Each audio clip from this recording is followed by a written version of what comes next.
Bonjour, ici Thierry Samlal de PMML. Aujourd'hui, je vous présente les statistiques du marché multilogement pour le mois d'août 2024 pour la province de Québec.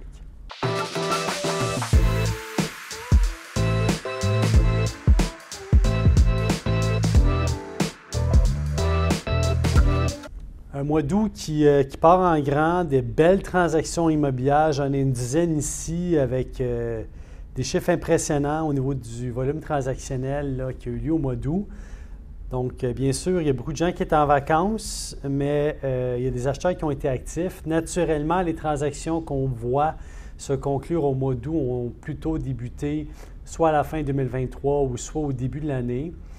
Et on est dans un contexte où est-ce que la confiance revient dans le marché et qu'il y a quand même des immeubles de catégorie béton qui sont vendus sur le marché ou des immeubles de grande envergure en termes de nombre de logements. Qui sont la prisée des acheteurs. Les gens savent qu'on doit mettre la main sur ce type d'actifs-là, que ce soit des immeubles en béton, que ce soit des immeubles bien situés, que ce soit des immeubles de construction neuve et récente. Pourquoi? Parce qu'il va y avoir une forte demande dans les prochains mois, prochaines années pour ce type d'immeuble-là. La quantité d'investisseurs privés à Montréal a augmenté. On le voit dans nos statistiques. L'engouement pour Montréal est là par rapport à d'autres acheteurs qui regardent faire leurs acquisitions ici. Il y a une pression à la hausse pour les immeubles en béton d'acheteurs qui sont basés à l'extérieur de Montréal, qui viennent acheter sur notre territoire. Donc, actuellement, Montréal est visible, que ce soit sur le marché d'Ottawa, que ce soit sur le marché de Québec, comme ça a toujours été, que ce soit sur le marché d'Ontario, et également quelques acheteurs du nord des États-Unis qui s'intéressent à Montréal. Donc, allons-y tout de suite avec notre top 10 du côté centre-ville de Montréal. Deux immeubles presque adjacents, au fait, dans une faible distance, se sont vendus quand même à des prix intéressants. Immeubles en béton, un 160 unités et un 157 unités. Et là, regardons le prix de la porte. On parle de 326 000 la porte respectivement et 318 000 la porte. On parle d'un total de 317 unités, qui est une masse critique quand on s'adresse à soit un acheteur institutionnel ou un acheteur privé, une société immobilière. Le 300 unités et plus maintenant, c'est vraiment la règle de base à partir de laquelle un immeuble à béton qui est acquis va rester dans le portfolio à long terme de ces acquéreurs-là et qui va leur donner également, à cause de la masse critique du nombre de logements, le fait que c'est en béton, leur donner la capacité de rester attractif par rapport au marché pour recevoir des offres peut-être non sollicitées à travers le temps. Donc, on parle d'une transaction ici qui s'est faite à plus de 102 millions de dollars, centre-ville de Montréal, sur la rue de la Concorde et sur la rue de Bleury. Première transaction. Les constructions, pour ceux qui se posent la question, un immeuble de 2015 et un immeuble de 2019.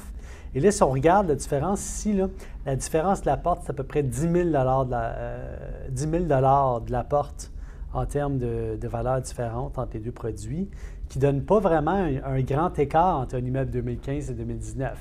Puis là, il faut se dire qu'un immeuble récent reste un immeuble récent. Donc, si on traduit et on lit ce qui est en train de se passer ici, c'est qu'on peut très bien vendre un immeuble de construction 2015-2016 le prix d'un immeuble 2019-2020. Donc, les gens qui ont acheté en 2016-2017, aujourd'hui, s'ils revendent, ils vont probablement faire le même profit minimal, augmenter à travers le temps, comparativement à ce que quelqu'un qui a un immeuble 2019-2020 vendrait. Donc, ça démontre simplement, quelqu'un qu'on travaille avec des actifs neufs et récents, que la capacité de ces actifs-là de retenir la valeur à court terme est forte à cause des coûts de construction à la hausse, à cause des soft costs à la hausse, à cause des difficultés de trouver du terrain, à cause du fait qu'on finance avec des programmes qui sortent, qui nous permettent d'aller chercher un montant de financement qui est extrême. Je pense à la PHLEC, 95 % de financement, par exemple, avec 5 % d'équité restant dans les immeubles. Tout ça est en train de pousser le marché à la hausse, incluant le taux d'activité record qu'on a sur le marché en ce moment. Intéressante transaction. Vous allez voir dans les prochains mois des immeubles se vendent jusqu'à 500 000 la porte sortie sur le marché de Montréal. Et on a vu ces transactions-là se passer là, dans la dernière année. Les gens maintenant regardent localisation, regardent grandeur de logement, regardent aussi services supplémentaires qui sont ajoutés, grandeur de terrain, dégagement des immeubles, position géographique, distance par rapport aux services, quartier émergent, non émergent, capacité d'augmenter les revenus. Il y a beaucoup de facteurs qui peuvent faire en sorte que votre immeuble va prendre la valeur dans un immeuble d'intéressant. Allons du côté de Côte-Saint-Luc, toujours populaire Côte-Saint-Luc, un ensemble d'immeubles, construction 1970 à 71. Donc, on parle d'un total de 5 immeubles ici, de 40 à 48 unités, vendus à un prix moyen de 233 000 la porte. Quand même une vente très intéressante, une vente de 52 millions de dollars ou presque. Donc, juste là, en termes de volume, là, on en a pour de plus de 104 millions. Ça, c'est juste 2 transactions au mois d'août. Allons du côté de Mascouche, un immeuble qui a été construit pour être revendu, un purpose-built, 106 unités, construction 2024, qui vient d'être livré à 345 000 la porte. Donc, ce que ça donne comme information, c'est que bien sûr, ceux qui le savent, ceux qui connaissent le Todd de Mascouche, on est à côté de la gare, on est à côté de l'ancien aéroport, on traverse le pont, on arrive à Terrebonne, les services sont là. Et la proximité de Montréal est si importante à cause du trafic important qu'il y a sur la 40. Donc, avoir accès au transport en commun, que ce soit du côté de Repentigny, que ce soit du côté de Charlemagne, que ce soit du côté de Mascouche et de toutes les autres municipalités là, qui sont dans la même situation, bien, ça fait du sens d'habiter là. Donc, les loyers peuvent être un peu plus hauts. Les gens ont moins besoin d'avoir un véhicule pour se véhiculer.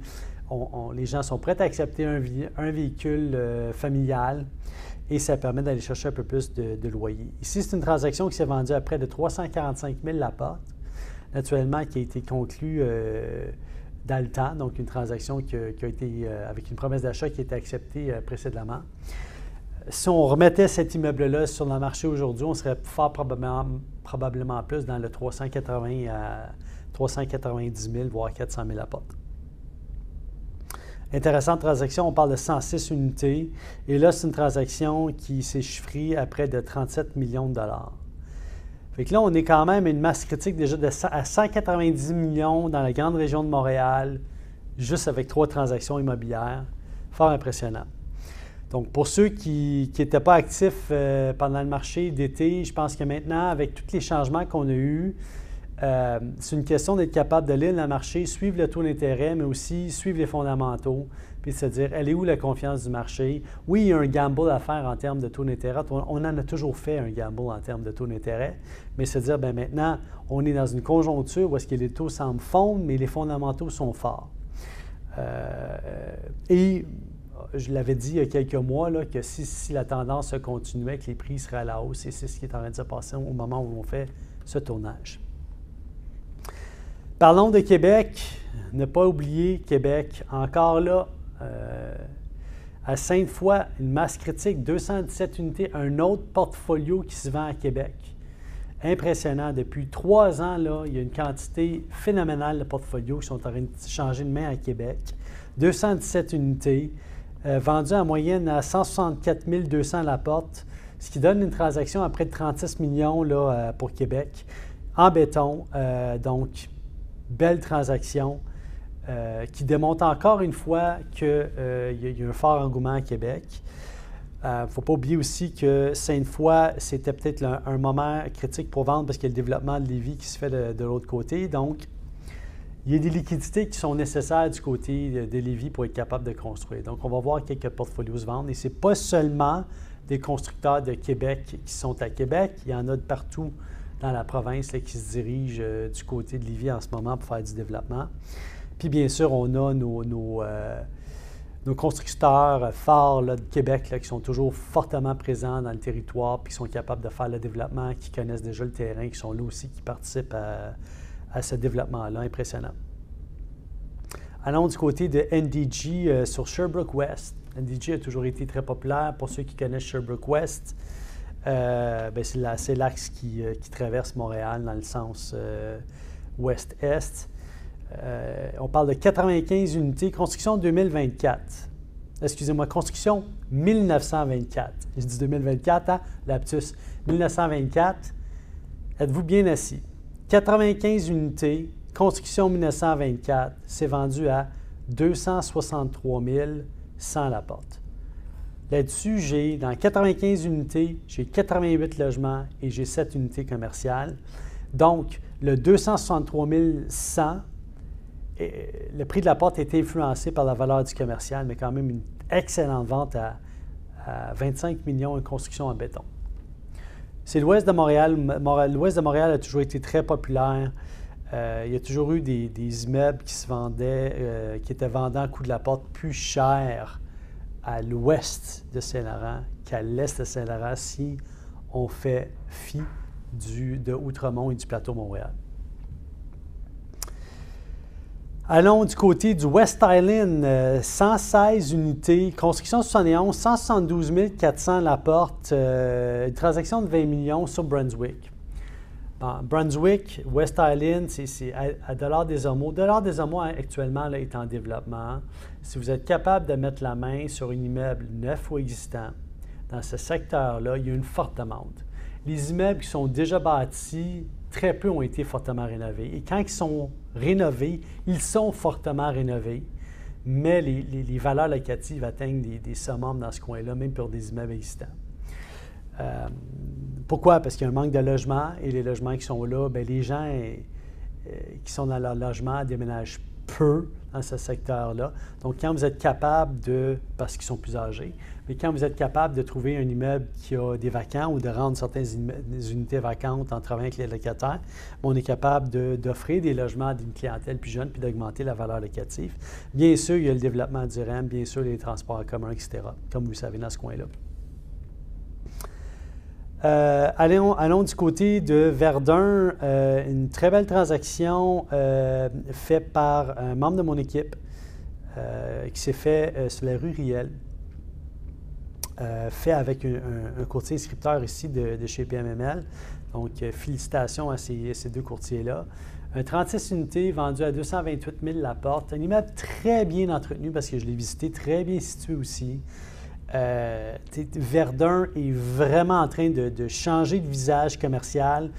Une des grandes problématiques de Verdun dans les 10 dernières années, c'était la désuétude de ses axes commerciaux secondaires, qui aujourd'hui sont devenus des axes principaux primaires au niveau du commerce.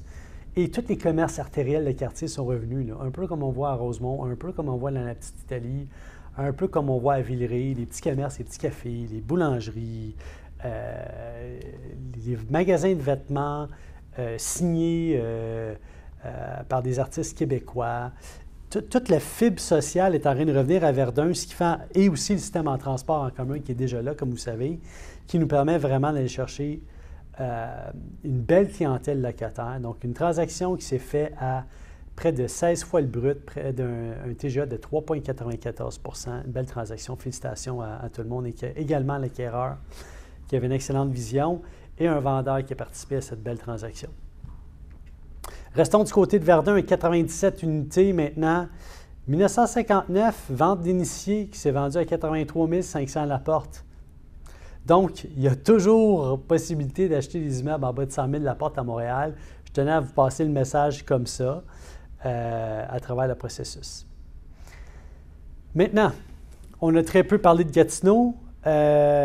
Gatineau, c'est vraiment un territoire qui est fortement influencé par Ottawa. Ottawa, c'est très intéressant parce que si on traverse la rivière, puis je le répète à chaque fois, j'ai l'impression de vous tourner un vieux disque, là, mais si on traverse la rivière, puis on s'en va soit du côté de Gatineau, soit du côté d'Ottawa, vous allez voir, les valeurs d'Ottawa sont vraiment fortement supérieures.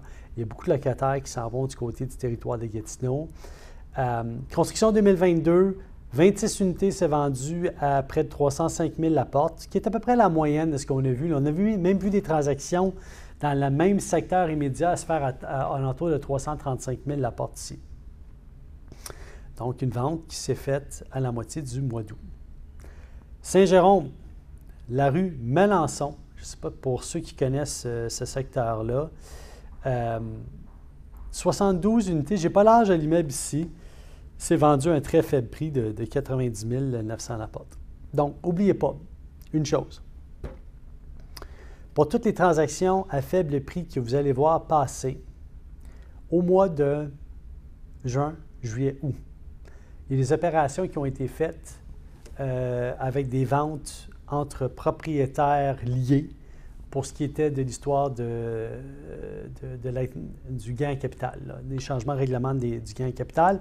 Donc, il y a certaines stats qu'il ne faut pas tenir en considération, dont celle-là, parce que je peux vous dire que Saint-Jérôme est rendu à des prix fort supérieurs en ce moment.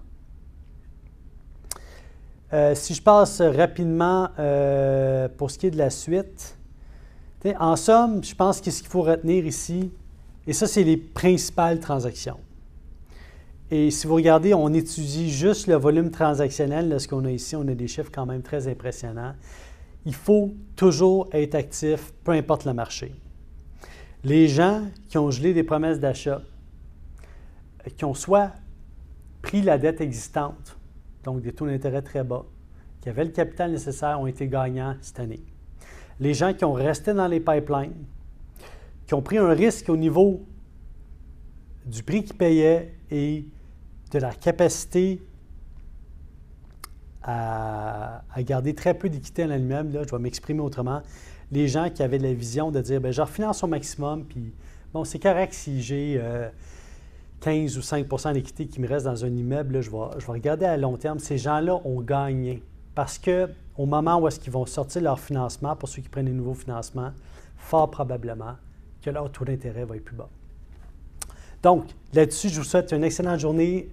Je suis toujours disponible pour répondre à toutes vos questions si vous en avez. Un simple courriel ou un téléphone, ça va me faire plaisir de vous répondre.